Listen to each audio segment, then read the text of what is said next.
Good day! PVL draft ngayong 2026 ay naganap na. First hanggang third round ating pag-uusapan sino-sinong kaya ang nakakuha sa mga players. First pick at talaga ng sinong player naman ang panghuling kinuha. Yan ang ating pag-uusapan dahil may agawan na nangyari. Well, before that guys, please huwag niyong kalimutan mag-like, comment, subscribe for more valuable updates. Maraming salamat sa support, palike and share na rin. And avail na pa rin kayo ng product natin dyan, Creamline Choco Mucho at Alas Pilipinas t-shirt. Kapag ginamit nyo ang aking link ay may discounted kahit anong product. Naganap na nga ang PVL drafting ngayong 2026 kung saan ay talagang may mga nakuha na mula first round hanggang third round. Ating pag-uusapan kung sino-sino kaya ito o paano ang process at sino kaya o ano-anong team ang nag-pass sa mga players. Narito po. First pick nga si Lamina, number 1 overall pick.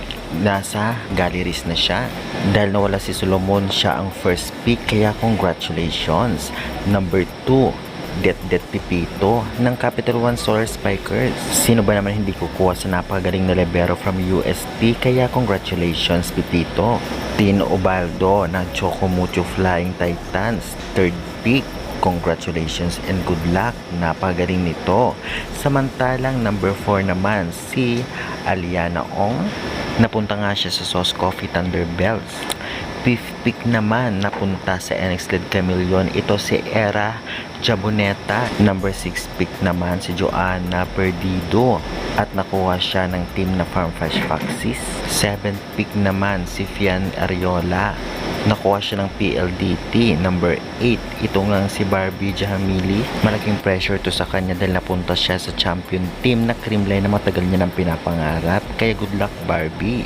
Samantalang number 9 pick naman si Casey Pada, nakuha naman siya ng Capital One Solar Spikers. Talaga naman grabe yung Capital One this season. Samantalang number 10 naman nakakuha galleries, ito nga si Ann Asis. At syempre talaga namang nakuha din ng Farm Fresh si Ella Raagas.